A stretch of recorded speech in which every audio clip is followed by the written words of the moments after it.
It's not waving anybody. No, it's there. All right, good morning, everyone. So, I am not Don Lawrence, for those of you that maybe know Don. My name is Salvatore Marabello. I am a CFI here in Rhode Island. I'm fairly new one, started in July, so welcome.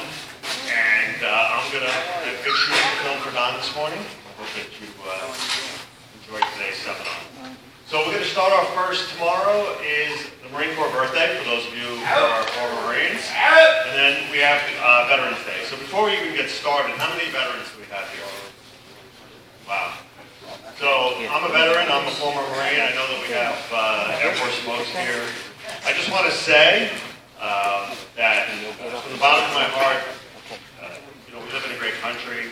We also get to fly in probably the most freest aviation in the world, and a large part of that is because of the country we are in. So I think it's a privilege to serve our country and wear our uniform, and our families that have supported us. So from myself, I want to thank you, thank the veterans.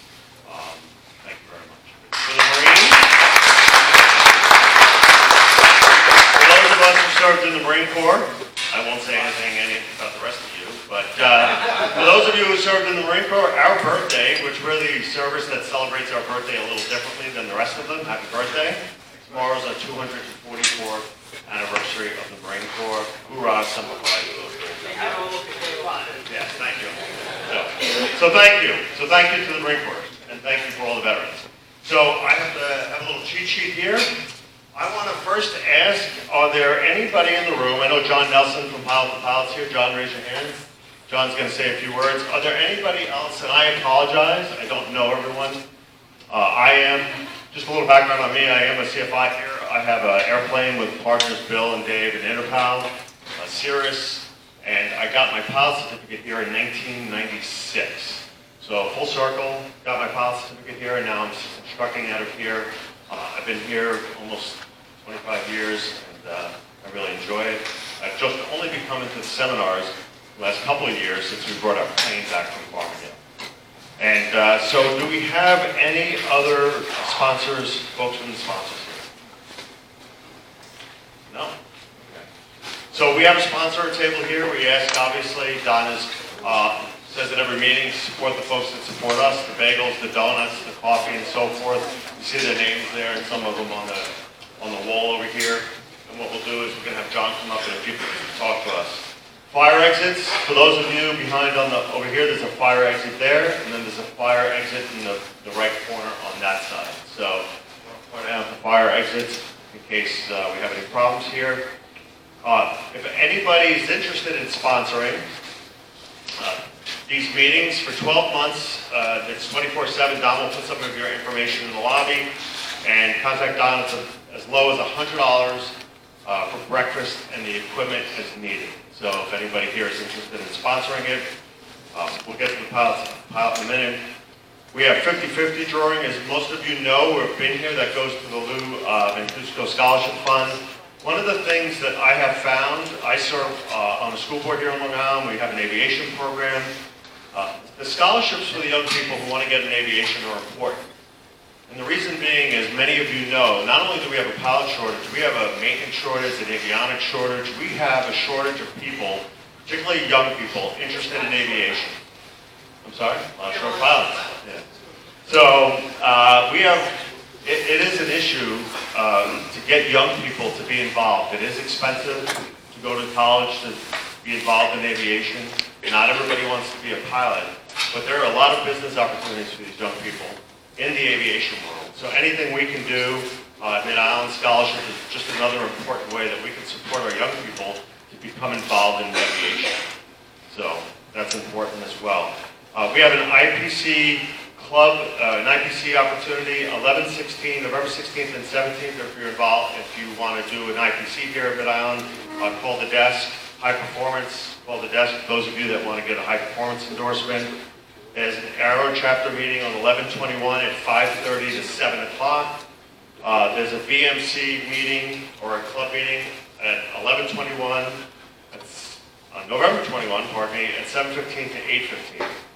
There's a Mid-Island Pilots Club meeting on November 18th at the airport diner at 7:30. If you want to join for dinner, I've been to some of those meetings. They go earlier and they have dinner together.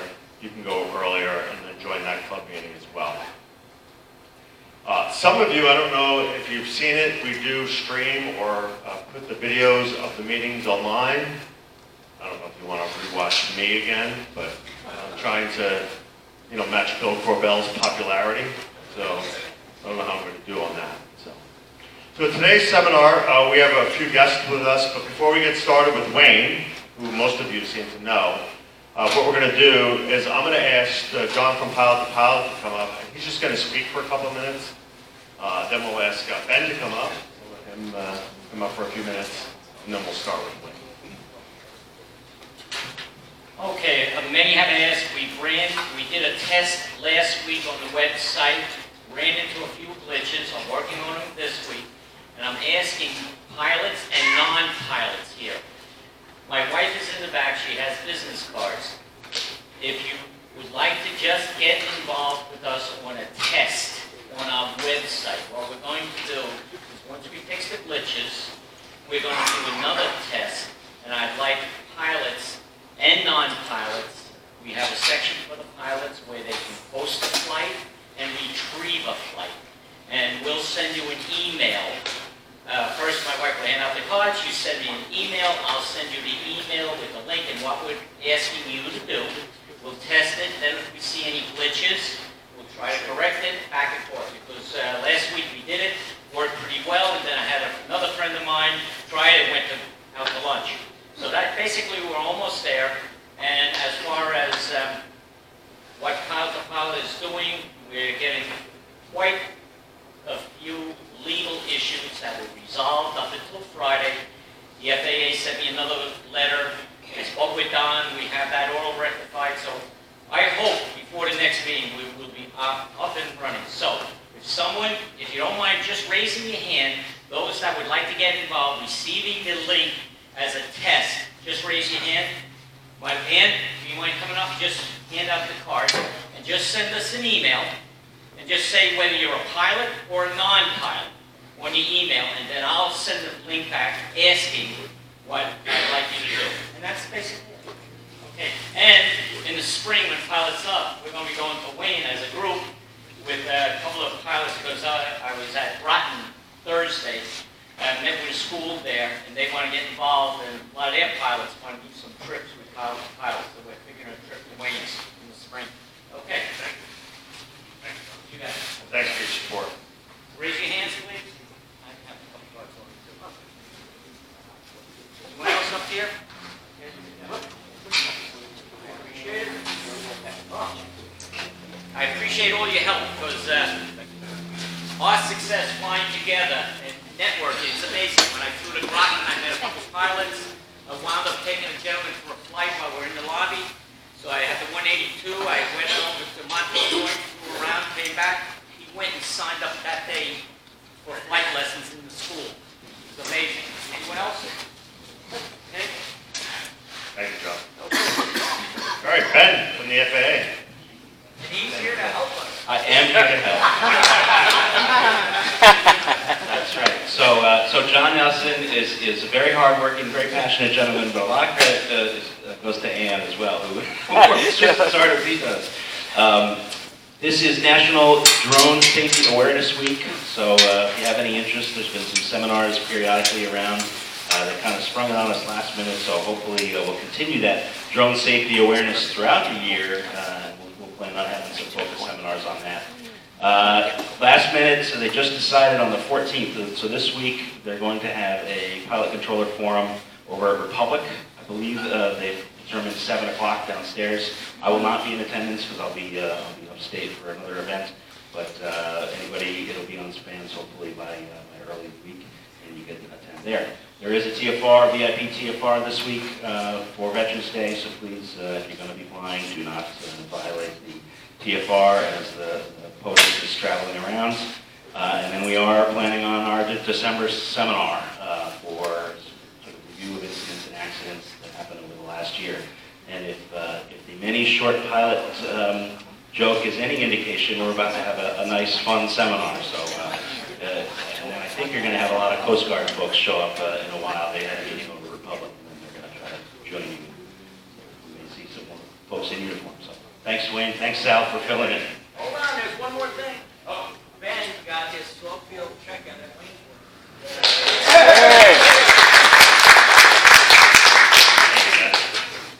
All right. So now, obviously, we have a distinguished guest and part-time comedian, apparently. So now it's interesting. I've been coming to these meetings. I never met Wayne before. I've heard him as a pilot here at Islip. And in fact, one of the last days, I was telling Wayne when I met him this morning, David and I were flying, doing some night currency. And if I remember, David, it was one of your last nights here. So I've never met him in person, but as soon as I heard his voice, I knew who he was. So Wayne's going to talk about emergencies. He's been an air traffic controller since, well, was an air traffic controller since 1987. For those of you that don't know him, I'll read his bio. Started in the, I'm sorry? That means I'm old.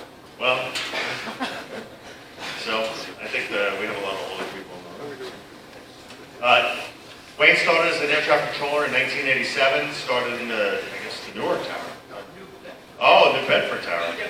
Oh, EWBA. I can't see, it's so dark in here. And he worked at New York Tracon, Farmingdale here at Islip. He's been a flight instructor since 1983, over 2,000 hours, flown all types of aircraft from a Stearman to a DC-3. I guess, and I didn't know this about you until this morning, you fly a lot of remote control planes. That's a big hobby of yours. Since he was 12, and instructs in those since he was 16. In this States, you have over 100 RC planes that you fly, which is quite impressive, actually. BS in Aeronautics from Dowling College, and an AAS in Aeronautics from SUNY Farmingdale. Aviation Education Counselor for the FAA since 1989. When I was speaking to him this morning, you still do flight instruction. And Aviation Safety Counselor for 12 years. And he retired in 2016, now lives in a beautiful, what he has showed me this morning, a beautiful home airport in Pennsylvania. So, everybody, welcome Wayne.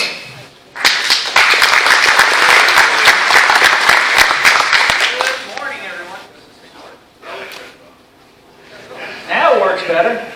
Good morning, everyone. Yes, I do miss all you guys. I don't miss working up there.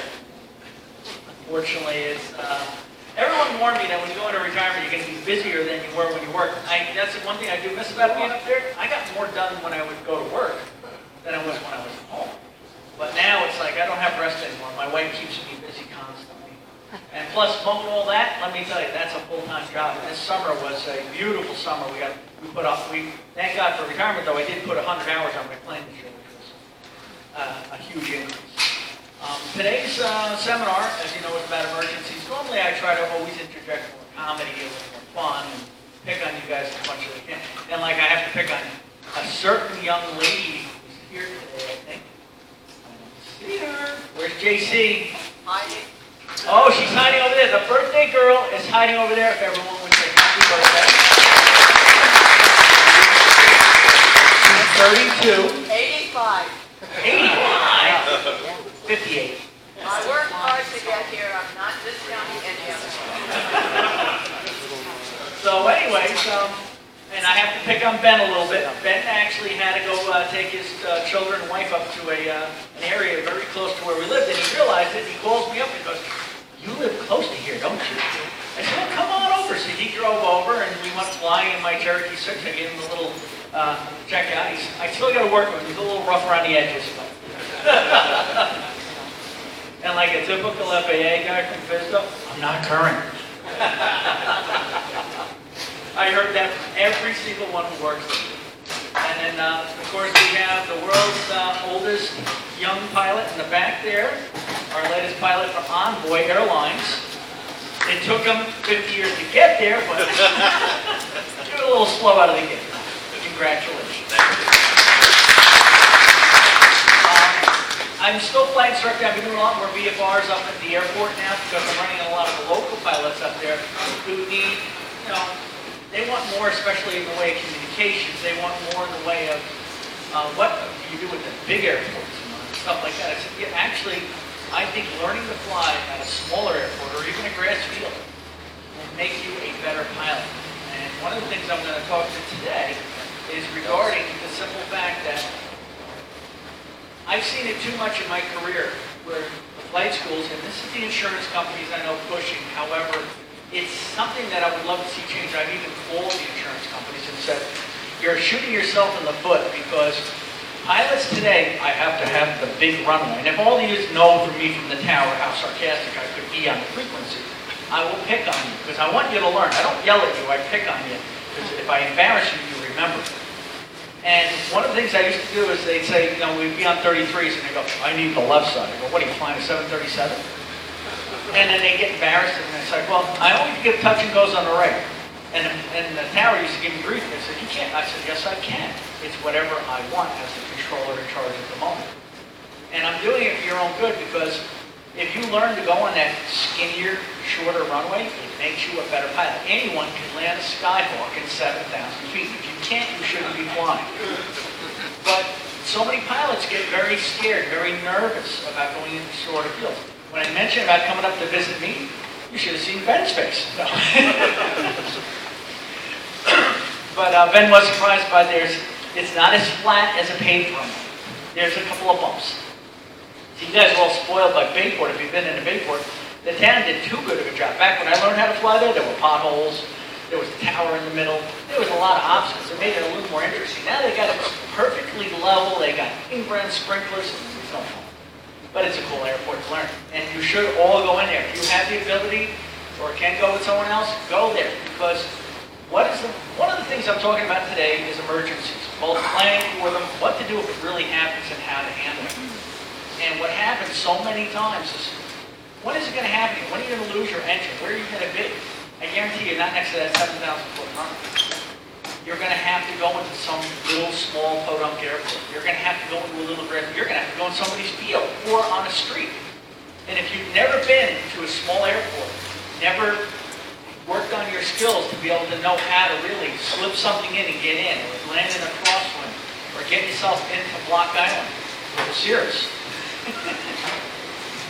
You've got to, these are the things that teach you how to be a better pilot. And I tried with the flight schools for so long, I said, why won't we let them do touch and goes on 33? Well, it's too short a runway. I said, it's a Skyhawk. Read the book. It's plenty of length, plenty of width. It just scares them. But that's how you make better pilots. One of the things I'm unfortunately going to be talking about today, it's not one of the happier seminars, because this is going to talk about real life incidences that have happened recently. We've all lost friends. But to lead into it, when you fly, I don't care. A lot of you guys I know have been flying forever. Do you still take occasional training? Do you still work on your skills? Do you still say the what ifs? My wife, when I first started flying with her, she's always looking, boy, you do a lot of sights, you know. I go, no. I'm always looking for a place to land. Every minute of every flight, my head is going like this. Where am I going to land? And as a CFI, one of my favorite things to do, if we'd be flying, I know the students like stand straight ahead, they have tunnel vision. And I go, all right, we'll pass a golf course. 2 seconds later, I'll pull the throttle, just lost your engine. There's nothing in front of us. And I'm like, where are you going to land? Those trees look soft. I go, what's the matter with the 9th hole? Huh? I said, turn around. This is why you pay attention. When you're flying, you should always, not just be looking at the new beach or the surf, see if anybody's catching any fish. You should always be saying, where's the wind coming from? Where can I land? Because, trust me, somewhere down the line, somewhere in your careers, something's going to happen. Rough running mag, you're going to lose your engine or something. Of course, unless you're Interpol, then the whole top falls off. But, these things can happen. And Dave and Interpol can tell you, did they panic? No. They took their training, and we all know how that ended up. He learned how to swim. But these are things that you have to always be prepared for. You always should go through your head. Know your emergency procedures. Know your best flight speed. Know what the procedures should be. I just did my CFI renewal a couple of days ago with Adam Rosenberg. And he goes, all right, what are we going to do? I said, well, you made me sit right seat. You're the student and I'm the instructor. You're going to do what I tell you to do. So I messed with him and we went out there and I pulled the engine out. I said, what are you going to do? And of course, he knows what to do, but I was just getting my point across that as a CFI, we should always, almost every lesson, throw in some sort of emergency procedure so that, you keep it sharp in your heads. And then also, I'm looking for a place to land, but now if I'm on final for that, it looks good from above. They all look good from above. I did this with my wife not too long ago. We went into an airport, Skyhaven, 76 November, up in Tunkhannock. We're very fortunate where we live there. It's a 5-minute flight from there to Tunkhannock, and there's a Walmart, and they have the gate down. So you taxi over, you park your plane next to Walmart, and go shopping. It's a good way to go food shopping. It's actually faster to take the plane to go shopping than it is to take the car. And a lot more fun. But when we're final to the airport, you come in over, I don't know, has anybody ever been to Tunkhannock? Skyhaven? You should go there. It's a nice little, it's a paved runway, so don't have to be too nervous. But it's a nice little airport. They do a lot of skydiving there. But when you come into the airport, we're coming in over the river. There's a couple of fields, farmers' fields nearby and stuff. So I said to my wife on short funnel, I said, and I've been trying for 2 years to do her right seat checkout. I'm getting a look from the back right now. You never try to teach your wife how to do it. So anyways, as we're on short funnel, I said, if you lost your engine now, where would you go? You're not going to make the runway. She goes, I'd go for that field on the left. I said, okay. I said, well, this is where things can be deceiving. What looks good from above may not look so good when you get down there. And I know that field. I've seen it several times. So as we got short funnel, I said, look to your left now. Tell me how that field looks. And she goes, I couldn't see that from above. I said, no. I said, there's lines of barbed wire fence that are run, 3 different runs of it, right there. I said, if you didn't see that, went into it, now you're in trouble.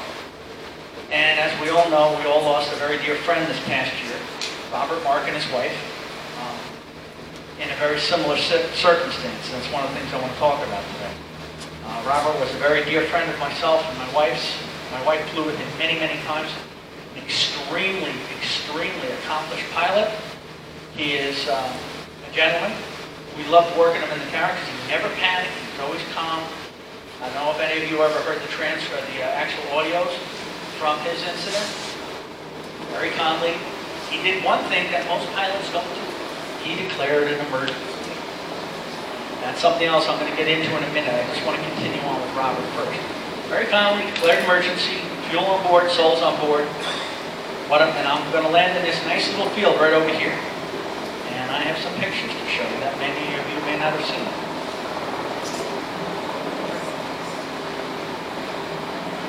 This is what he saw. Can you guys all see that pretty well?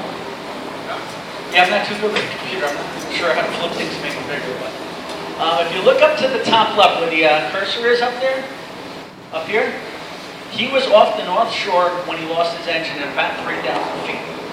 He had engine failure, declared his emergency, immediately went to best glide, turned towards the field.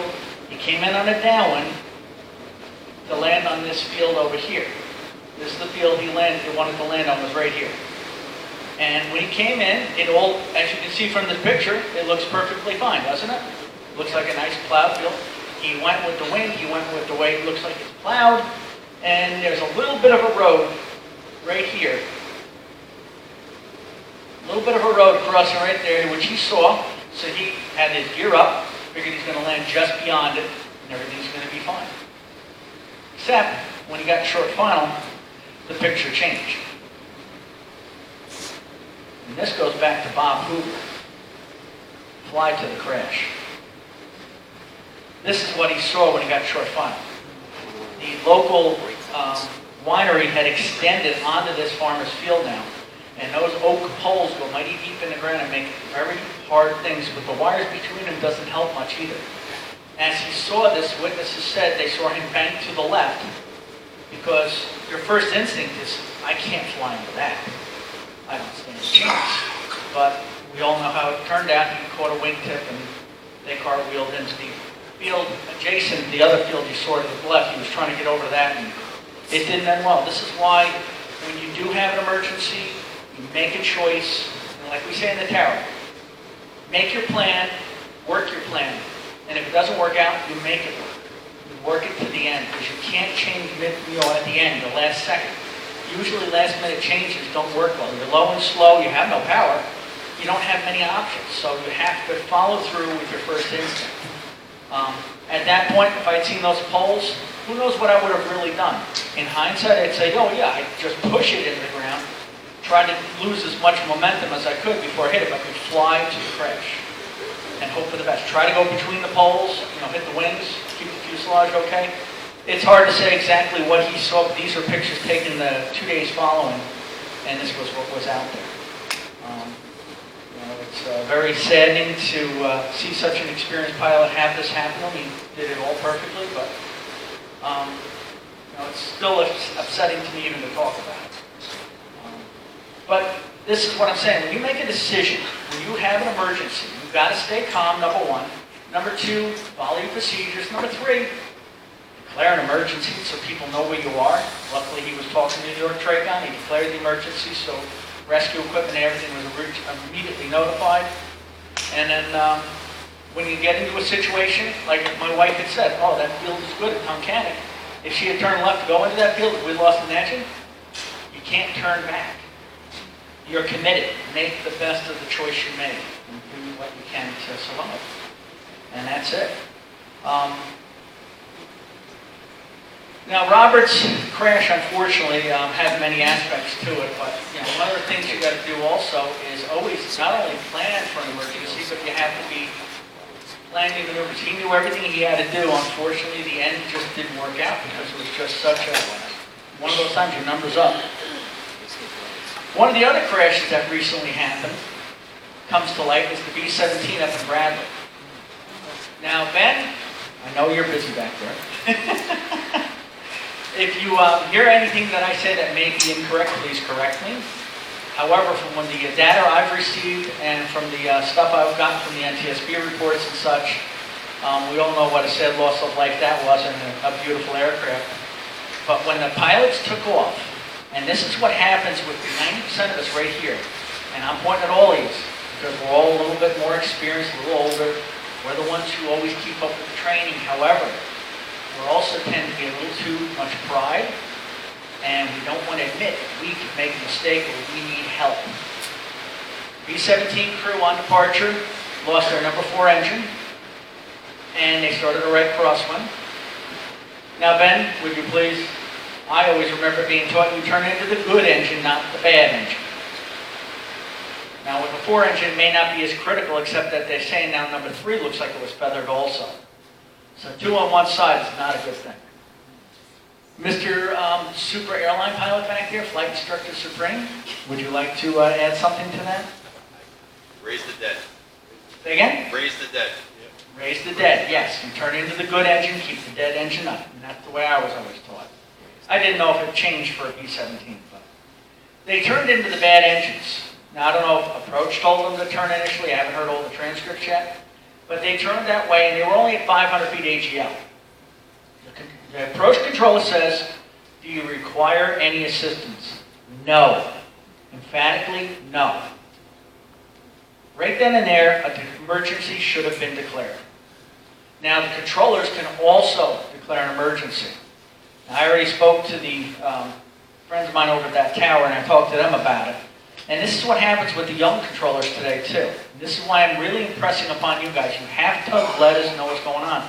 Because as a pilot, if I see an aircraft like that with an engine out, I don't care if it's 1 engine out of 4 is out or 1 out of 1. I'm declaring an emergency because I'm a pilot. I know things can go south very fast. Most of the controllers today are not pilots. They play video games. There's a reset button. So they don't understand the magnitude of what's going on. Also, there's others on the opposite side of the coin who will say, oh, I lost my alternator, I'm going to come back and land. They'll roll the trucks. Yeah, that's more of a pan than a mayday. Yes, I have an urgent situation. Sooner or later, I'm going to lose my radios. I'm letting you know if I'm retractable, I might have difficulty dropping my gear. Okay, that's fine. But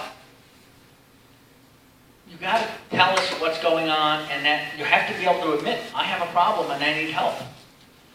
Paul and Dave, they immediately declared their emergency.